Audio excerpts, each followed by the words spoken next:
This is The Rebel Attic, Episode 15.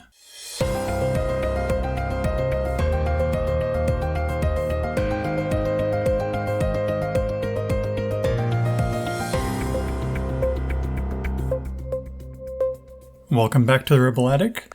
I'm Kevin, and today we have part 2 with Bill Kenyon, and we pick up right where he left off, talking about the founder of Zappos. Hope you enjoy. And there's about a 50-page section in here on how they went about coming up with their values. And they have these 10 values. They're amazing. And they use it.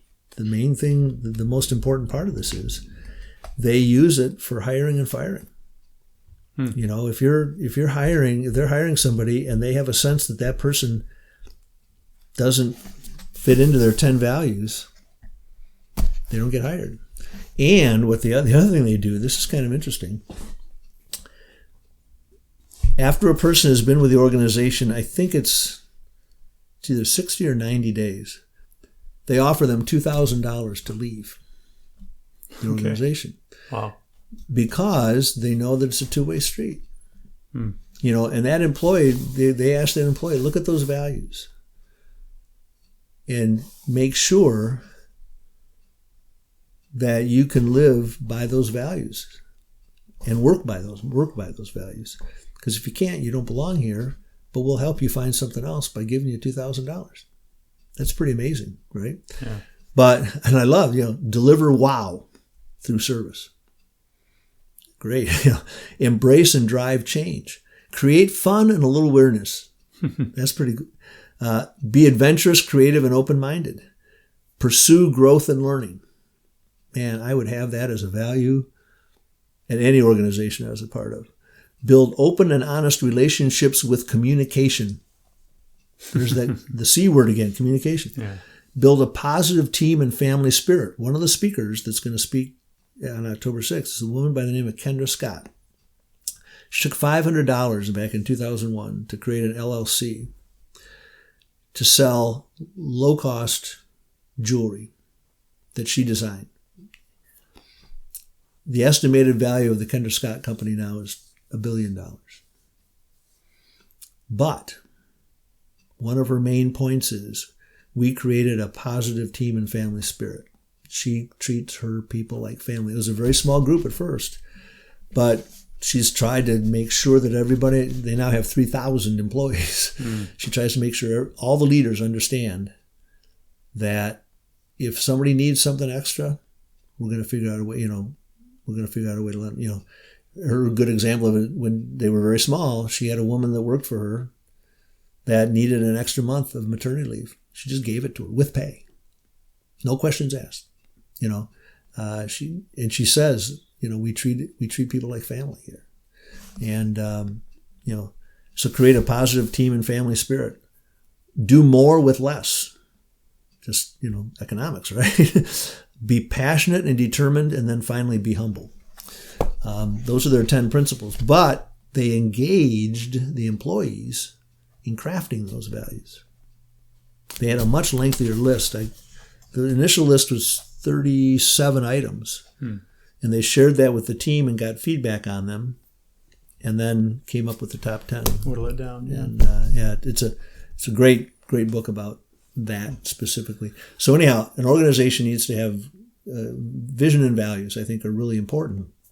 But then clarity about expectations around specific tasks, even, if this is your job, what is expected of you in that job?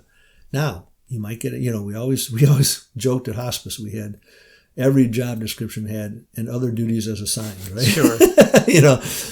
And that's okay if people understand that there's going to be times when, Yeah. Well, there were times when I was outside unloading, durable medical equipment. If it had, if somebody needed some help doing something, but you do what needs to be done. But I think the thing that I've seen the most is that lack of clarity around some of those issues. I think that as you were reading those, the list of those, I was thinking it almost it matters to some extent, but it almost doesn't matter what you choose as long as they're good. But you have to make them known and make them clear and make sure people know about them. Exactly. And then the company needs to be making decisions based on them. Again, he talks about in the book, we use this to make decisions about hiring people or deciding whether or not to keep them. Because if they're not living up to the values, they don't belong here. And those, it makes it, letting go of somebody is never easy, but it becomes easier if you can point to something specific and say, look, this just isn't the right fit. Now, we'll help you find something somewhere else that is a good fit, but it just doesn't fit here, Yeah. And here again, the be humble, they don't like to have people with a cocky attitude working for them, because what does that do? That's like a cancer. I've heard of businesses that have appropriately fired a really, really good salesperson because that really good salesperson beat up everybody around him, kind of shamed them, if it wasn't for me, we wouldn't be doing, anything, well, that's not entirely true. And in fact, one auto dealer I read about years ago, they had they had 6 or 8 salespeople, and they got rid of the top salesperson. And within 6 months, total sales had increased. Other people weren't pulling their weight because he was just running them roughshod. Steamrolling everyone. And so a person like that can be a cancer in an organization, and you can't afford to keep them. But it comes back to the values. What are your values? And what do you tolerate then? What kind of behavior do you tolerate or not? And you can't tolerate that kind of behavior. When you think about coaching with someone, what is the hardest thing people have to get over about themselves? Kind of maybe an internal dialogue or something they're telling themselves. Do you have like 1 or 2 things that's the most challenging? Yeah, I think it boils down to a couple things, Kevin. The one is just their own self-worth. A lot of people just have low self-esteem because maybe mom and dad didn't affirm them. Maybe they didn't get the kind of support at home that they needed. Whatever. That can always be an issue. The another one is, again, a little bit of that imposter syndrome. I'm not good enough. My answer to that always is, so what are you going to do to change that? What are you going to change in yourself so that you can feel that you're good enough? What do you need to learn? Sometimes it's related to competencies. Sometimes it's just related to having more self-confidence. And we can do some things through coaching to help somebody build their self-confidence. Actually, that self-confidence one is a pretty big one. I have a client, she's actually just decided to take a little bit of a break from her coaching because we've been doing it for so long. Okay. But she's a solopreneur. And the change in her confidence over the last 3 years has been amazing. It's been fun to watch and very rewarding for me personally. And it's also resulted in her having a higher level of success in her business. And that's pretty neat. And I tell people, I always tell people, look, I don't have a silver bullet that's going to make you have success. I'm going to help you find out that for yourself, because everybody has their own version of that. And my job as a coach is to help you discover that and figure out what it is, and then what you can do to make sure that happens. That's really the role of the coach. And we do it mostly through questioning people. The other thing that I think the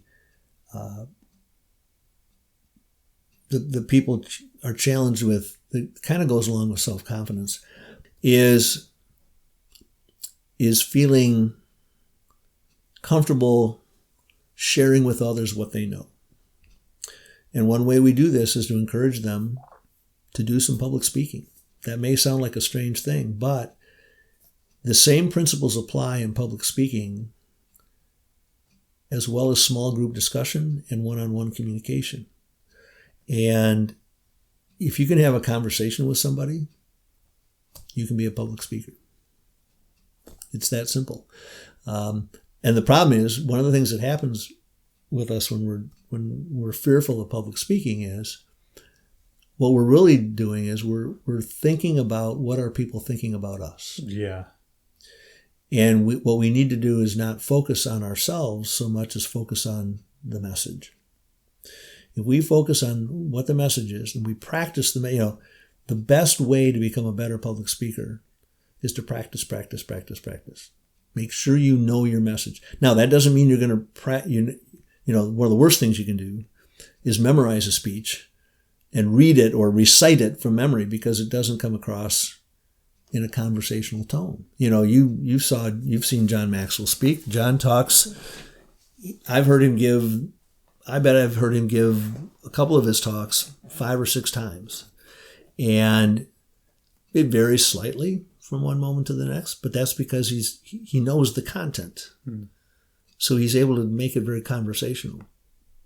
It's a little bit like my ability to talk about the passport to success. I can rattle off plan, act, seek, support, stick to it. Now part of it is I created it, but that helps. But I also know then when I talk about planning, I do a whole chapter, I do a whole section. I actually teach a class on this, and I do a whole section on planning in different time frames. We start with a 3 to 5 year vision.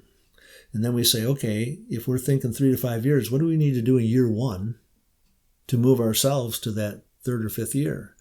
So we create a plan for that year. But then a year is too long a period.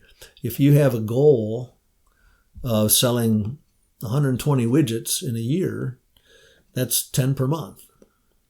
Now, the problem with that is that you get to the end of March and you've only sold 20. Where you should have sold 30. And you say, oh, that's not a problem. I got plenty of time. Really?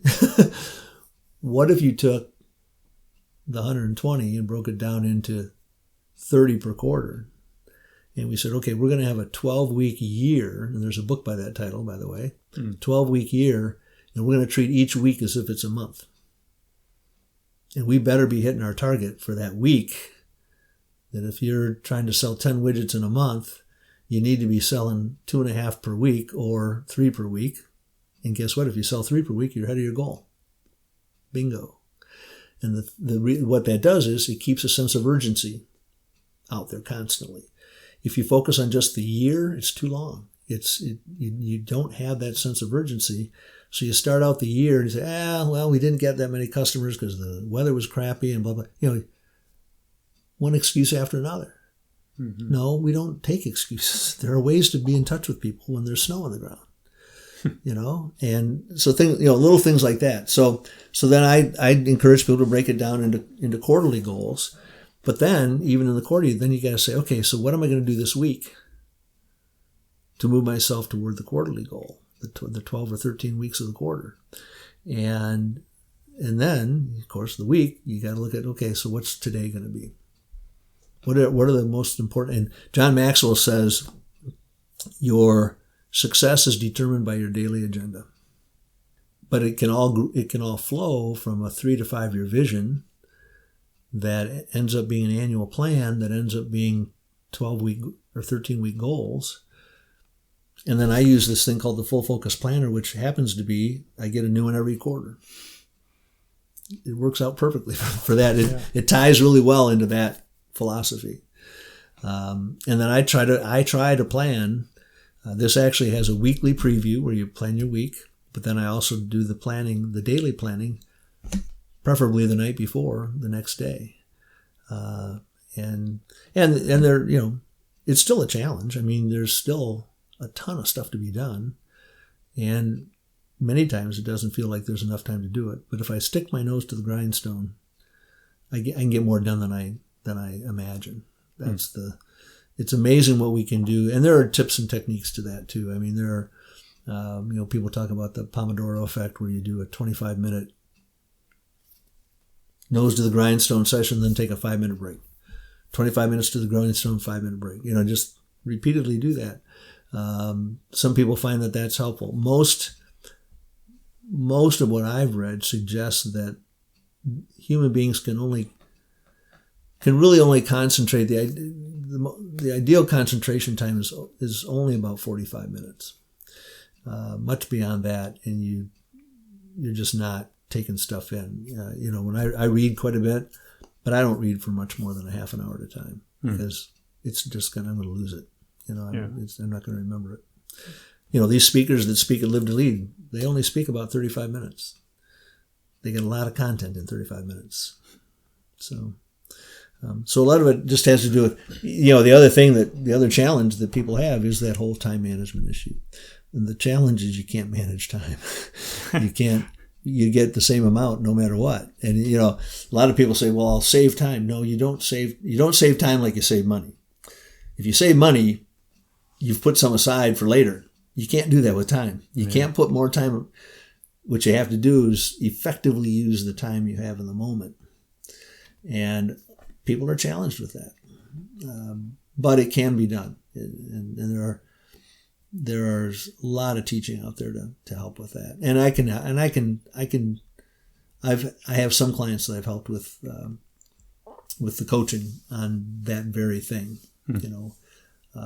What would happen if you structured your day differently, for example? Ed Milet, who wrote the book The Power of One More, he has a chapter in there, and he spoke about it at another talk I heard him give. So Ed's about 50 years old now, and he learned this in his 20s, that he's an early riser, and he can get as much done in the first 6 hours of the day as most people that get done in an 8 to 10 hour day. So what he does is he figures his waking hours are about 18 hours, because he sleeps about 6 hours. He takes that other 18 hours, he divides it into 3 days. And he literally accounts for everything he does in 15 to half hour increments throughout the day. Now, he still likes to play golf, so one of those days of the week, 3 or 4 of those hours are going to be playing golf. That's okay. It's accounted for. You need that it's accounted for, exactly. And so, but he says, I get 21 days a week. And I've experimented with that. I don't do it every day, but there have been some days where I've known I had a lot to do, and I will literally, because my planner has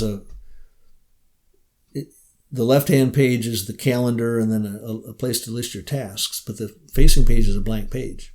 So I'll take the blank page and I'll half-hour increments on everything I need to get done and when I'm going to do what. And I got to tell you, when I do that, I have my most productive days because I planned it that way. Planned, yeah.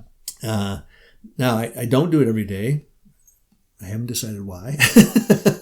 I'm a human being too, right? I'm learning. It's one of the things I mentioned earlier. One of the things I love about John Maxwell is he's a lifelong learner. He's still learning, and I put myself in the same category. I'm 71 years old now, and I'm still learning, and I plan to be learning until the day I die. Yeah.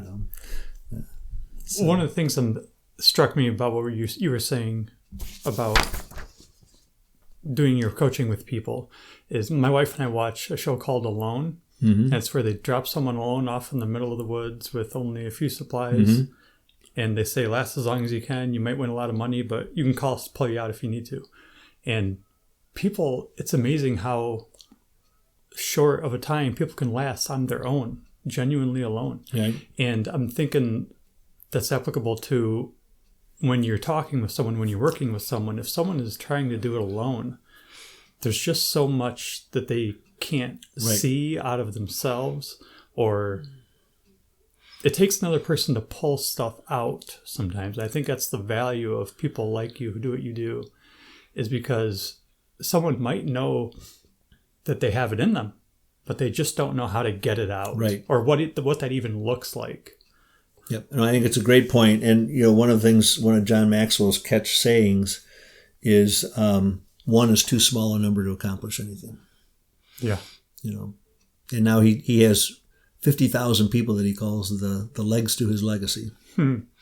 That's for real. Yeah. And it's neat. And, he gets on stage and he tells us, he'll get on stage and he'll tell us, you are the legs of my legacy. And especially the newer people, the first time they hear that, they get tears in their eyes. You know, I mean, I still get choked up about it. And John, I've had the privilege to have a little bit of interaction with John one-on-one, and he is every bit as sincere and meaningful and in that one-on-one setting as he is from the stage. And in fact, my picture on my cell phone is nice. John with his arm around me, right? So that's pretty cool. And the whole organization is that way. It's, the leader, they've been very intentional about the leaders they've hired to be a part of the leadership team and the faculty. We have a woman who's relatively new to the coaching lane, Valerie Burton, and in my opinion, she's the guy that we had when I first started was very good, very, very good, but Valerie Burton really focuses on, she actually has a degree in positive applied psychology. Don't even know what that is. Yeah. Well, it really is, taking the whole idea of positive psychology and just making it very applicable. It's you can talk about it in lofty terms, but make it practical. What does that practically mean? And a lot of it has to do with overcoming your self-limitations and things like that. One of the things I talk about with my clients sometimes is, we have these limiting beliefs, but if we can identify those, we can then think in terms of, okay, what would be the corollary, what do we call it? Limiting beliefs and, I just had it and I lost it. Liberating truths. So you might have a limiting belief that, I could never be a public speaker. The liberating truth is I could learn how to be a public speaker and I learned how to get over my fear. That's the liberating truth. And so when I talk to a coaching client and ask them what they think their limiting beliefs are, as they identify a limiting belief, a specific, then we can talk about, so what would a liberating truth be? What's the corollary to that? What can we do to get you to eliminate that limiting belief?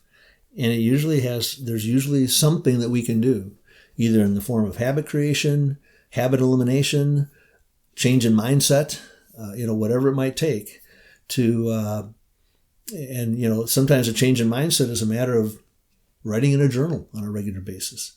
I journal regularly, and a lot of it is self-talk, just reminding myself that, I can do this. Yeah, I'm doing this Live to Lead for the 6th time. I am not an event planner. And yet this will be the 6th year I've done an event, and so obviously, number one, I think I've gotten better. Number two, I've also recognized what I'm weak at, and I've gotten surrounded myself with people that have strengths in areas I don't, and get them to help me. That's another, nobody knows it. Nobody has it all. John wrote a book called The 21 Irrefutable Laws of Leadership. But there is no leader on the planet that is perfect at all 21 laws. What the good leader does is they figure out, okay, I'm really good at these 7. I'm okay at another 7, but I'm really not very good at these other 7. I'm going to go find people, especially in that last 7, that have strengths in those areas that I don't, and make them part of my team. It's not rocket science. And now, is it easy to find those people? No, but that's where relationship building comes in. A guy by the name of Jim Rohn said that we're the average of the 5 people we spend the most time with.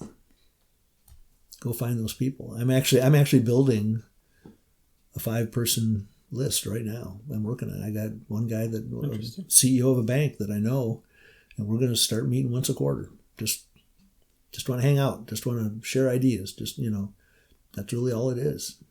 But you have to be intentional. It helps to be intentional about it.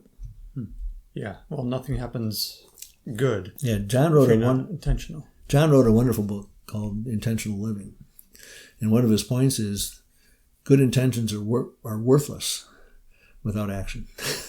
There's that action word again, right? Sure. You got to do it. You got to take action. Yeah. Well, let's say there's someone who's starting out in their career, where they just graduated college, just got promoted maybe to some sort of leadership position, I guess if there's only one thing you could tell them or recommend to them right now to get them going in the right direction, what would that be? Well, I think, first of all, the best, it isn't just the best leaders, but the best people generally. That sounds really broad, and it is, but begins with awareness. And it's awareness at two levels. Where am I today, and where do I want to be? You really need to know both of those things. You might, somebody might say, well, I want to take a trip to whatever. Well, yeah, but you got to get to wherever that is, you got to know where you are, and you got to know, then you got to figure out the steps on the journey to get there. The same thing is true of what we want to do with our lives. We also need to have an awareness that whatever we choose, we have to be willing to say to ourselves later on, this isn't the right thing for me. I have a law degree. I was an assistant prosecuting attorney. I loved that, but it wasn't full-time. And when we were starting a family, full-time was going to be really important to me. So I was invited to start, to join a private law practice. And this had been, I thought, this was my dream job. I did not like it. I did not like the practice of law. And fortunately for me, I recognized it soon enough that when another opportunity came along, which happened to be one of my outside clients, it's a savings and loan that I was doing some legal work for, they invited me to come in as the in-house attorney, and I jumped at it. I took advantage of it. And then we got merged out of that. Went through a merger, and then the position that I ended up getting at Adrian College opened up. And it was actually it was the CEO of the bank that I spoke about that told me about that opportunity after he had asked me about coming to work for him at the bank. And I thought, you know what? I did not go into banking because I was passionate about banking. Yeah. I went into banking to get away from something I didn't like. I would not have served them well, nor would I have served myself well by staying in banking. It was not something I was that. I enjoyed what I did. I enjoyed the people I worked with, but it wasn't my passion. Helping my alma mater be better, that was something I could be passionate about. And then I had been a hospice volunteer for years, and when they reached out to me about, one of the board members reached out to me about the fact that my predecessor was retiring, and they said, if you became the executive director, we've had this dream of this hospice home for years, and you've got this fundraising background, you could lead that effort. I thought that would be pretty cool, and I can't think of any better way to put it than that. It is pretty cool. And now you live just down the road from and it was it was just an amazing opportunity. I mean, and people have, every now and then somebody will come up to me and say, boy, that was really a neat thing you did. I said, no, I didn't do it. I put together a plan. I'll own that piece of it. But this community really stepped up to the plate. We started that capital campaign in a recession, 2008. And people literally came out of the woodwork. People giving major gifts that we didn't even know. And I told my team, I told the nurses, I said, raising money is not easy, but you have made it easier because of the quality of the work you do. Because of the compassion that you share with our patients and their families. This is going to get done. And it did, So that was really special. But I think the late John Wooden, who was the basketball coach at UCLA for many years and actually mentored John Maxwell, interestingly enough, did he?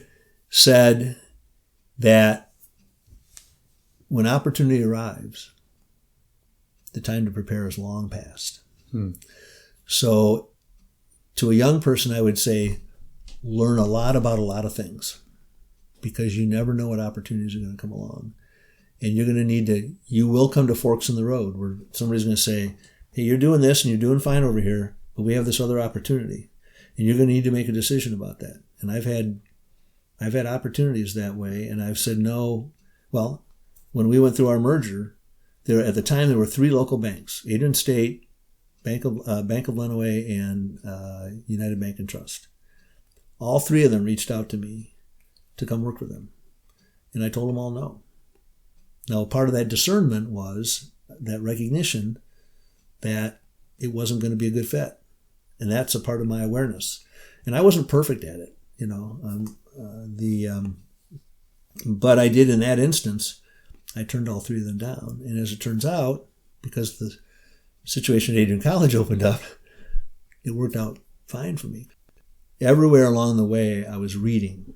I was having conversations with people, trying to learn what can I do to just better myself, to be more helpful to people. Really, if you live your life in such a way that you sincerely want to be of value to people, you're going to have success.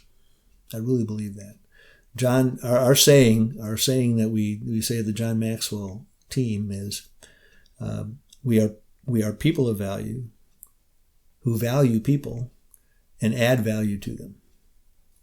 And if you do those 3 things, if you live your life in such a way that you are a person of value, and if you value other people, and that means even valuing people you might not like, even the unlikable have things to offer, and that's not to say that certainly there's some evil out in the world that we don't need to value that, but as a general rule, there are, our Civitan Club does a lot of work with clients at Hope and Goodwill, and these are people that have intellectual challenges and stuff, and yet they deserve to be valued as much as anybody. And I'm proud of our club that's our focus and that we do that. So if you work to become a person of value yourself, and you value other people, and then you go another step further and try to add value to them, you're going to have opportunities.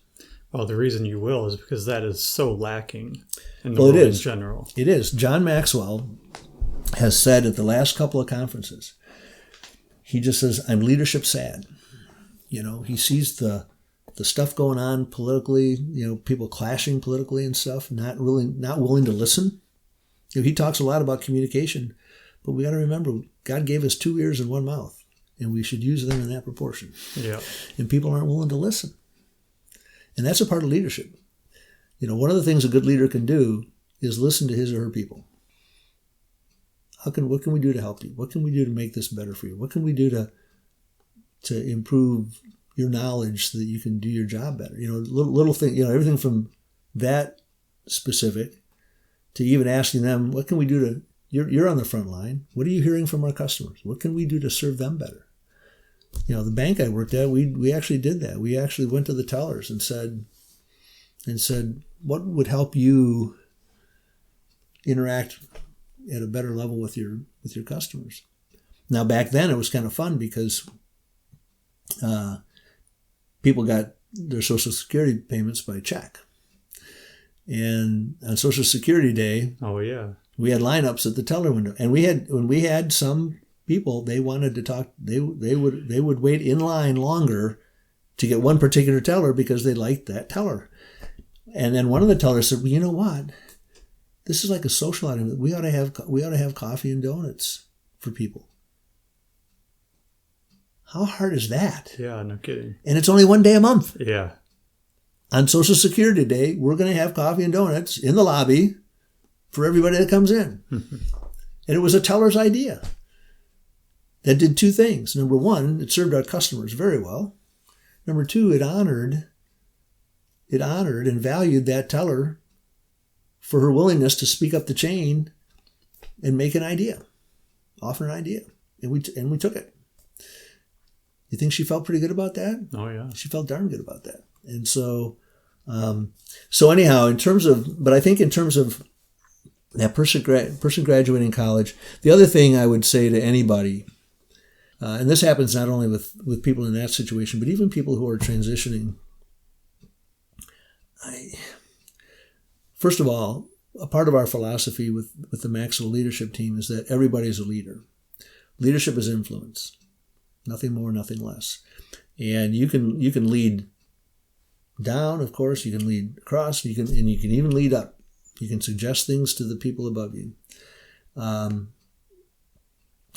But you also leaders are need to be lifelong learners, and we say leaders are readers, and there's lots of content out there. And yes, people ask, well, does listening to an audiobook count? And I said, absolutely, because we all learn differently. Quite often I'll do both, because first of all, especially if the author is reading it, I like to hear the author's voice sometimes. Yeah. But I listen to audio, and I also quite often read the same book in print because I mark it up. But I will actually re-listen to some things that I've done audible because I miss things. I'll hear it. Oh, I don't remember hearing that before. Just like reading a book again, you'll pick up something. Exactly. Well, and that's the neat thing about teaching, or leading discussion groups on the books that we have access to with John and stuff, is that you read at a different level when you're facilitating a group or when you're teaching. In fact, Stephen Covey, in his 7 Habits book, recommends in the introduction that, or maybe it's the first chapter, that as you read the material in the book, try to teach it to somebody within 24 hours. And so, because you'll remember it better. And that really does help. And I go back to that book. Probably my favorite of the 7 habits is, because it has to do with communication, is seek first to understand, then to be understood. And if you can live by that, you're gonna have a lot easier way to go, because you're not going to have quite the conflict that a lot of people have just over what they see, what they say, what they think they need to put out there, and stuff. And I was a political science major. I'm pretty apolitical these days. I just Lucky you. Well, and I think the other thing that I encourage my clients, and John writes about this, is there are things that happen over which we have no control. And for us to lose sleep over those things is wasted emotional energy. If I can't change it, let me change the things I can. And most of the things I can change are when I'm looking at the person in the mirror, right? So let me make sure that I'm living my life the way I ought to be, and that makes me comfortable. And if I can figure out ways to affirm and encourage people, then life is going to be much better. To get caught up in that, I have unfriended so many people on both sides of the political spectrum on Facebook, just because I just don't want to get caught up in all that. And a part of it is, I think, to some degree, our media lets people at the extremes control the conversation. And most of us are somewhere in the middle. That's true, yeah. So... And the extremes get attention. Well, that's it. And that sells news. Let's face it, they're selling advertising. So, but if you don't have that awareness and you get sucked into what it is they're saying, then, it doesn't serve you very well, I don't think. But that's my own 2 cents worth. Yeah. But yeah. So I'll read my John Maxwell and my other authors and stuff, and I'll keep trying to help people. Live a happy life. That's right. Yeah. Exactly. My goodness, thank you, Bill, for sharing so much with us. And if you didn't get something from that, you probably need to go back and listen to it again, because there was so much in there, so much from his career and experiences that is useful to not only business leaders, but everyday people, moms and dads like me. Thank you for listening, and we'll see you next time.